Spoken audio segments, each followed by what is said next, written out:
All right, so this is the lecture number 86 in our DSA series, and we are solving the problems related to string for now. And so this is going to be the important problem for string builder, of course.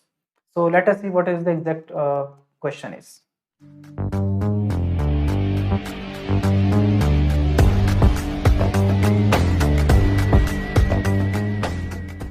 So the question is toggle case. Now what is toggle case?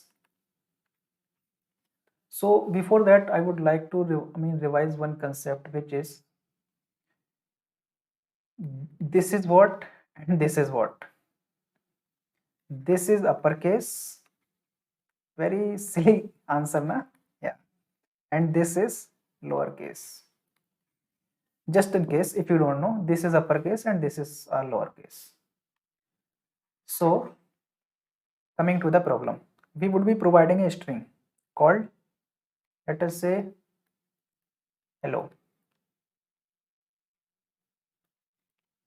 This strange, right? Some characters are uppercase, some characters are lowercase. What we have been asked to do is, if the character is uppercase, then we have to convert it to lowercase. If the character into lowercase, then we have to convert it into uppercase. See for this, L is what? L, and this L would be L, and this small o would be capital O. This is what we have to do. Let us see one more example. World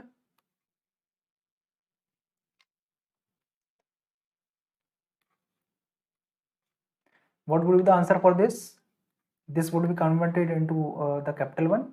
This would also be converted into the capital one. This would be into a small one. This would be capital one, and this would be small one. So this is what we have been asked to do. So let us see how we would be able to do that. There is a very simple algorithm. I should not pick up this question because this is very silly and this is too easy also. And along with that, I'm expecting that you can do this question yourself also. And I'm 99% sure that you will be able to do this question by yourself also, because we have almost done 85 programs over DSA. Till now, your mind should be, at least on this level, then you can do at least this questions. I am expecting you from you, like I'm expecting this from your side. If you cannot do this till now at your own, then this is a shame for me, because I'm teaching DSA from very beginning, and I have done around 85 videos over DSA, and I'm not able to teach you how you can approach this problem. So this is a really shameful for me if you are not able to do that. If you are okay with that, then let us match your solution with me. So what we are going to see, let us take the input from the user. As you can see, we are taking the input from the user. What we have to do, of course, we'll have to write a loop. Let us say I'm defining a string builder of the same string. So the logic is very simple actually. Let us say we have A, B, capital C and small d. We'll check each character. If it is small case, then we'll convert into capital A. If it is small, we'll convert into capital. If it is capital, then we'll convert into small. If it is small, then we'll convert it to capital. This is the only logic. So for that, we have some predefined methods. We can write our own logic also. We'll come to that also. But I'm using the predefined methods. So string builder, not string buffer. We have to use string builder. SB is equals to new string builder of same string, the string which you have been provided into the input from the user. Now I will write a loop till str.length I plus plus. See it very carefully. What I am going to write will check if the current character str.char at I is lowercase. So for checking lowercase, we have a method in a character class.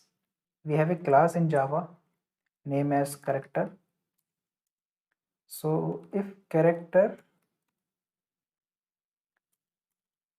what was the name exactly?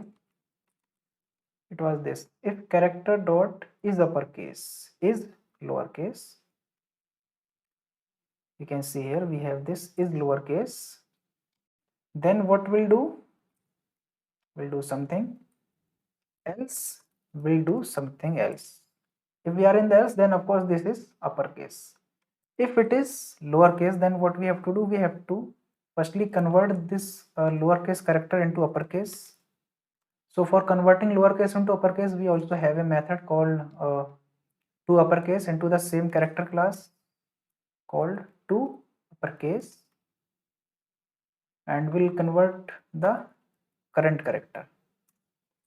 What we can do, let us take str of current character into a ch variable because we are reusing it many times. So that would be good for us. Of course, we are using extra memory, but this would help us to understand the concept. So we'll use ch here also, and we'll use ch here also. So after converting it, we just have to.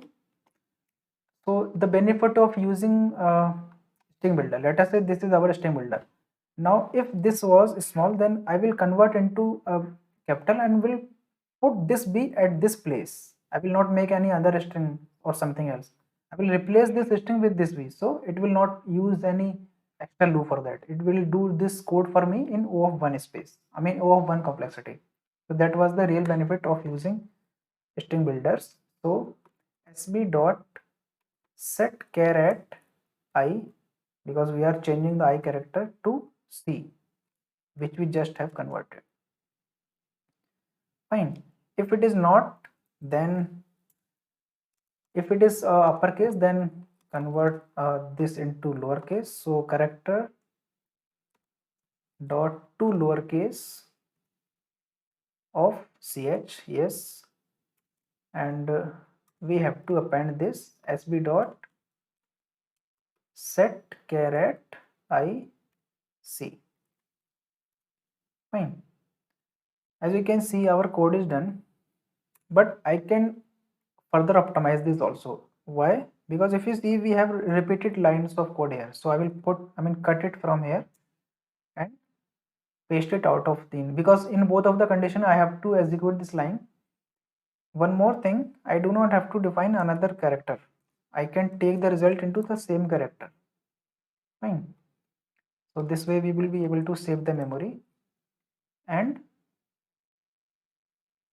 here also I do not need this, and I will put ch, not c, because I have updated character into my ch variable. So that's why. Now we have to print sb, not answer. Now the code is done. Let us see this into action also. Now initially our input is, let us say, hello. So we should have h small and rest of the character should be capital. So let us see whether we are going to get, and then we'll run our code, same code for this input also, a b c d. So as you can see, our h is small and every character except h is capital. Let us run it for a b c d. So we should expect this into the output. So run it now, and if it is executed successfully, then what I will do, I will push this code onto the GitHub repository. In case you need that, then you can download the same code from there also. So, and the link into the description of the repository, and you can see we are getting the same output as this. So I hope I was able to explain this concept to you, and I am assuming that you already have done this code at your own. If not, then of course this is not a good thing for me, and not a good thing for you also. You should at least you should do some hard work and related to programming. So that's it from my side for this particular video. We'll see you in the next one. Thank you.